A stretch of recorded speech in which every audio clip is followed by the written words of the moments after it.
Hello, Nick family. What's the vibe? What's the vibe today? The Knicks lost to Utah in Utah. I believe it was 106 to 121. Just a woeful shooting night. The Knicks came out flat. They looked slow. You would have thought they played yesterday instead of being off for what, 2 days or a day and a half. And you can you can point to the altitude, you can point to they played, at an unusual time or earlier start time. You can point to all of that. No excuses. No excuses. Shout out to Lady in the Chef from Two Knicks Chicks. I was watching their pregame show and she said, watch, if the Knicks lose, people are going to start talking about the altitude. I don't want to hear about the altitude. Find a way to win. Figure it out. And the Knicks did not. Um, and the Knicks did not last night. Um, I actually thought the Knicks got good looks, and I'm not taking anything away from Utah's defense, but I thought the Knicks got good looks. They just weren't knocking them down. And you do have days like that, nights like that, or days like that. They shot 39% from the field, only 33% from the 3-point line. And Utah shot 50%. We'll talk about the defense a little later on. They got up 100 shots, right? For those of us who said, wow, the Knicks are a good shooting team, they're pretty efficient. They need to get the volume up. Well, last night they got up 100 shots. In total, they got up 51 3-point shots. We could talk about the quality of those shots, particularly the 3-point looks. But, they got the volume up. Defensively, listen, we know the Knicks are not a good defensive team, but yesterday, it was just at another level defensively. Just it hasn't been good. It was worse in Utah. And this is the downside of having a really good, potentially elite offense and a not so good to say the least defense. When your shots are not falling, what are you leaning on? Nothing. You're gonna lose. You can't get stops. You're not hitting shots. You're not getting stops. You're gonna lose, and that's what happened last night in in Utah. Let's get into it. You know, a little more. And again, I'm not taking anything away from Utah. They answered every Knicks run. Not that there was a lot, but the few runs that the Knicks did go on to get back into the game, they answered the call. And for a young team, that's pretty impressive. The Knicks got a ton of open looks though. I thought they moved the ball well. I thought they cut well. I thought they got open looks, like I said. Um, some of the shots that they took, I wasn't happy with. I think the Knicks have an offense where teams are gonna have to choose what they're going to take away, right? You want to press up, you want to take away our 3-point shooting, no problem. Cat can Carl Anthony Towns can score in the post, OG can score in the post, Bridges can score in the post, you know, Brunson can get in the lane, OG can get in the like what do you want to do? You want to pack it in, you want to take away the pain. Okay, OG can hit from the three, Bridges, you know, the corner threes, particularly Brunson, Cat, Towns, I mean not Towns, Hart this year shooting, better from the 3-point line. Teams have to pick, but the Knicks have to be better at recognizing what is the team trying to take away as in terms of their overall game plan and just even on possession to possession. What is the defense giving us?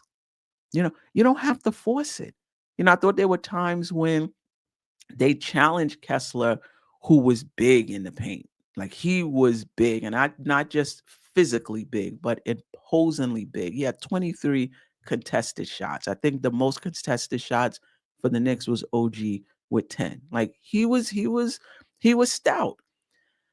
And I thought the Knicks, and this is not why we lost though. I thought the Knicks challenged him unnecessarily. There were times when the pull up mid range was there. OG Hart, trying to go right to the basket, trying to go to the basket and score at the rim. Like, do you see what's going on here? Like, do you recognize?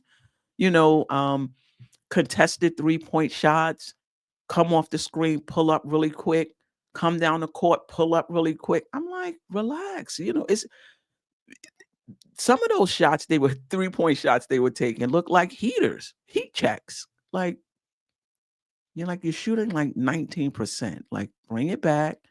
Let's get a good shot. So I didn't like the recognition for the Knicks on a lot of their possessions. Not all of them, a lot of them. Because remember, you can your process can be good, where you're hitting the open guy, you're taking good shots, and you're just missing, right?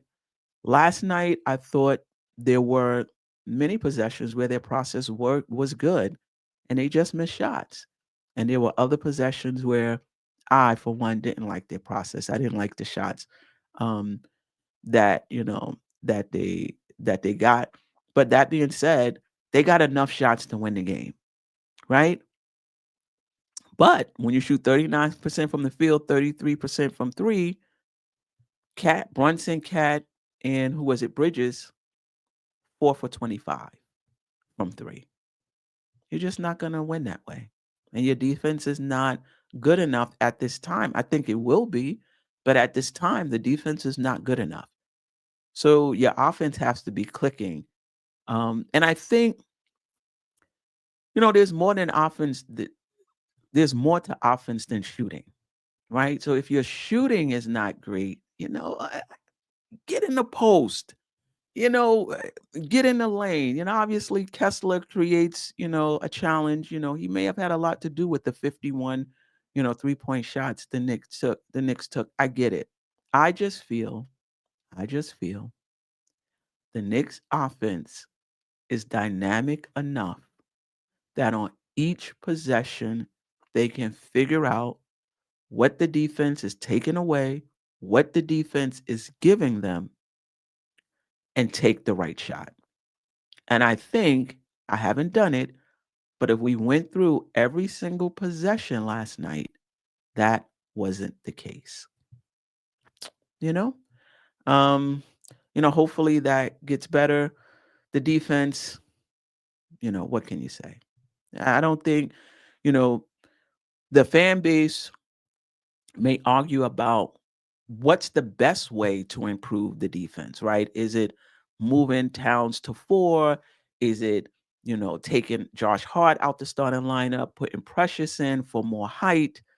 We may differ in how we think the defense needs to improve, but I don't think there's any Nick fan that doesn't believe it needs to improve, right? Um, it does. And I believe it will. And I think it's going to take more than just the return of McBride, who was here when the Knicks were playing good defense, right? So it's going to take more than just McBride coming back. I think it's going to take more than just Precious and Mitch coming back, because none of them, unless something changes, will be in the starting lineup, right? So that starting lineup defense has to get better. And obviously, when you do bring in the bench, if you're bringing in Mitch, you're bringing in Precious, and you're bringing in McBride, yes, the defense um, will get better. But it's a team game. It's team defense, right? It's not just one person. Look at OG. OG, I haven't looked at it, in terms of where it's ranking historically for him, but he's having a hell of a defensive season thus far. And the Knicks are still ranked 21st in offensive rating, and I believe 19th, if I'm not mistaken, in opponent field goal percentage.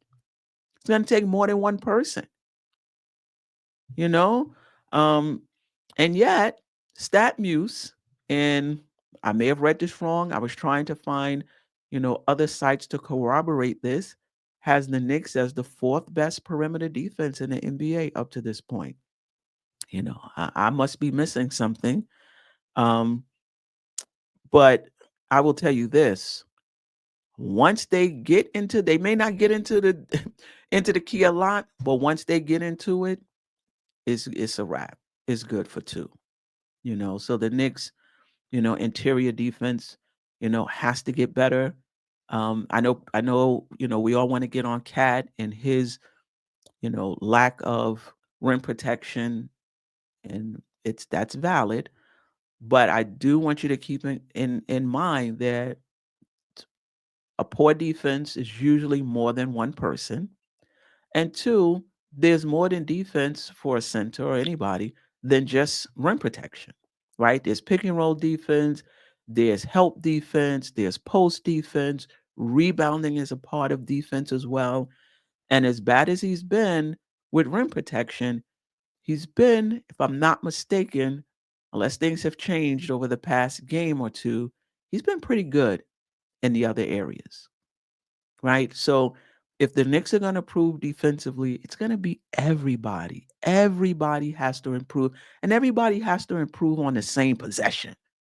You know, we can't be like, oh, Mikel is looking better of late, and everybody else is broke down. Or wow, over the last 3 games, statistically, this hasn't been the case, but as an example, statistically, Towns' rim protection has been great. The perimeter defense is falling apart. Everything has to click on the same possession over and over and over again. And the Knicks are not there. They've had throughout the season some really good, I would say, defensive possessions. Not a lot last night, but I've seen some good defensive possessions. They just haven't been able to string them together, possession after possession after possession, game after game after game. And that's what good defensive teams do. That's their identity. It's just what they do. It's not even hard. I mean, it's hard work, it's effort, but they know where they're supposed to be and they are there. You know, is some of it mental fatigue? I mean, it's possible that it's different things on different nights.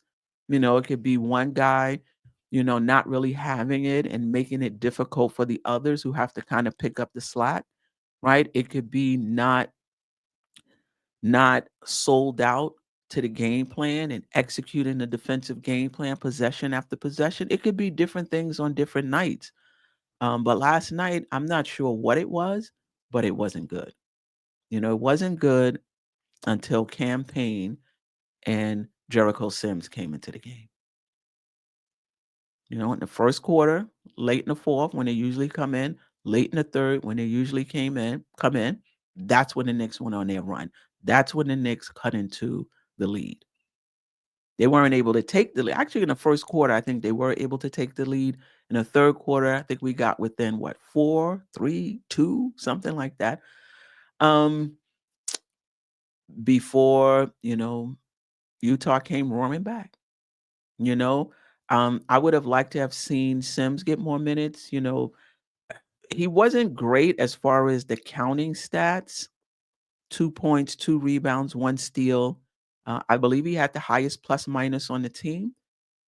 But even though it didn't show statistically, I thought his interior defense was really good. Made it a bit more difficult for Utah to score, at least in the key. And the Knicks were able to make their run. And, I get it. Tom Thibodeau, maybe it was a tough decision. Yeah, he's helping us rim protection, but we're not getting a lot of, rebounds. Carl Anthony Towns, he had 16 rebounds, 8 offensive, 8 defensive. The offense is not clicking.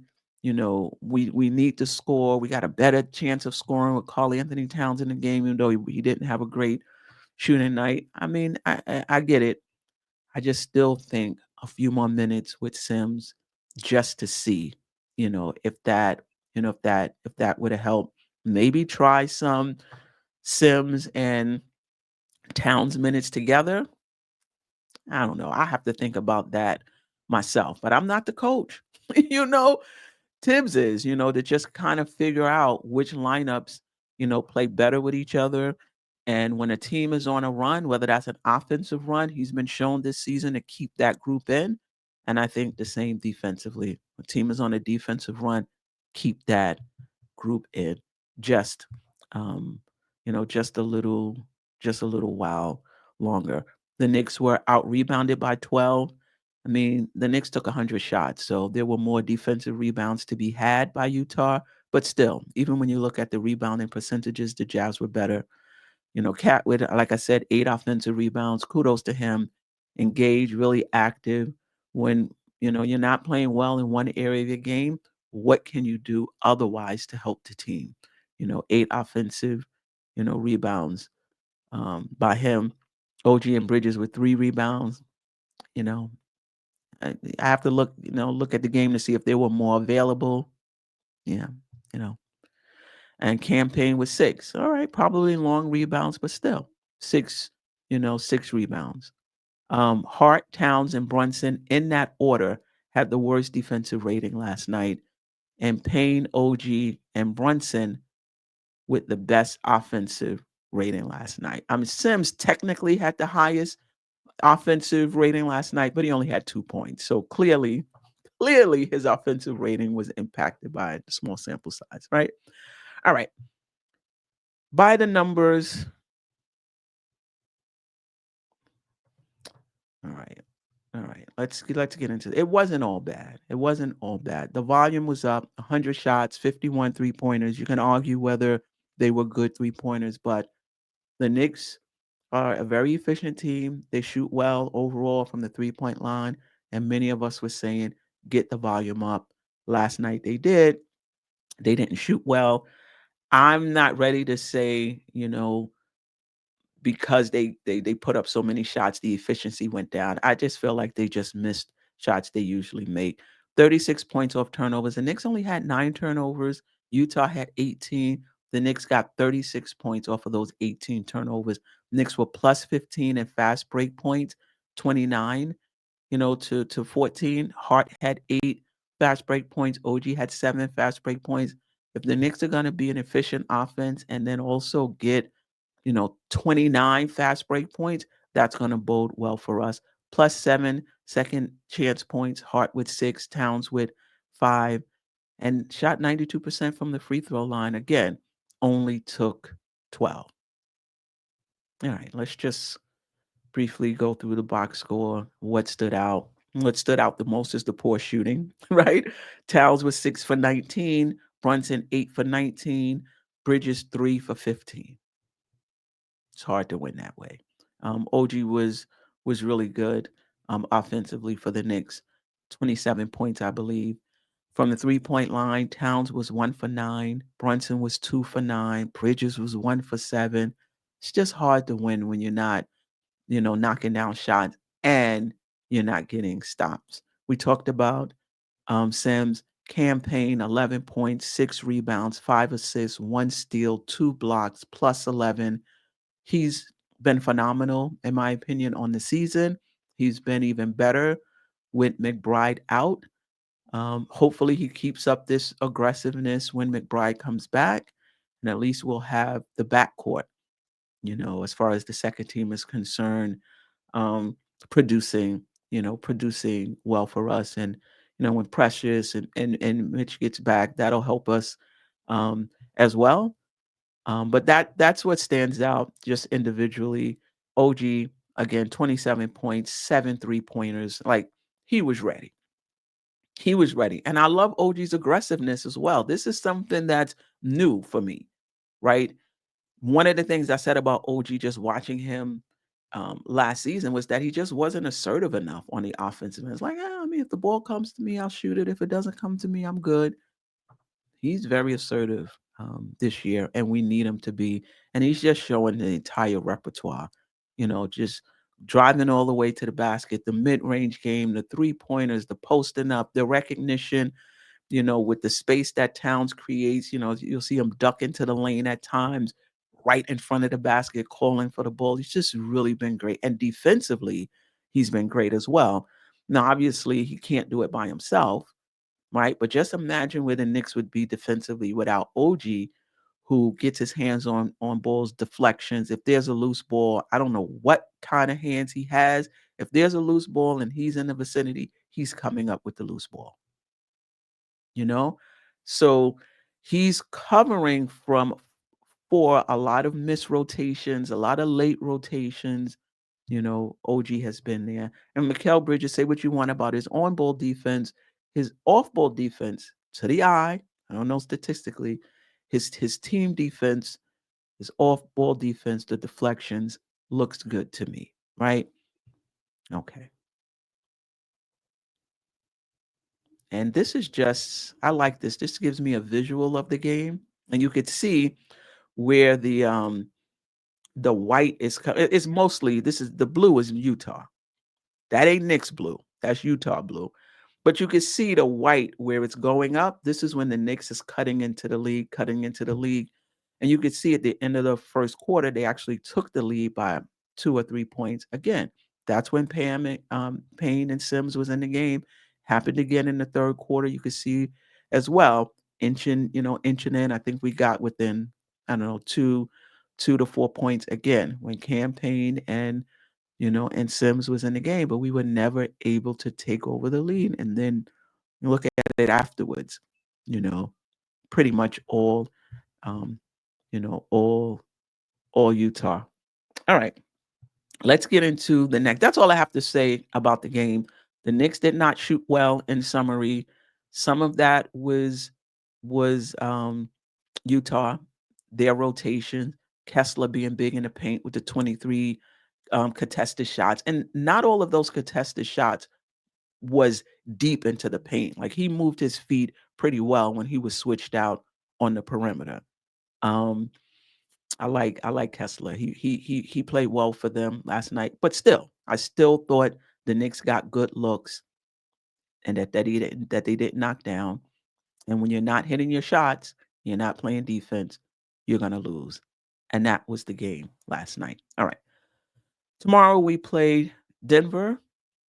Denver is 9-6. Hold on. All right. With the eighth in offensive rating, 13th in defensive rating. Knicks are 9-7. Holding steady, second in offensive rating. Holding steady, 21st in defensive in defensive rating. Um, the Joker is back. I think he missed a few games due to personal reasons. That's over. He's played, and there's no reason to believe he won't be back for the Knicks game tomorrow night. One of the things that I think will happen is once you lose a game like you did last night, you do tend to come back sharper. So the Knicks will be sharper tomorrow. The defense will be better tomorrow. And because of the loss to Utah, I think there's going to be a bit more urgency on the Knicks' part. I think it'll be, a good game tomorrow, and the Knicks have the opportunity to win. I'm looking forward to seeing Towns and the Joker. I know last year in the playoffs, Towns got the best of him.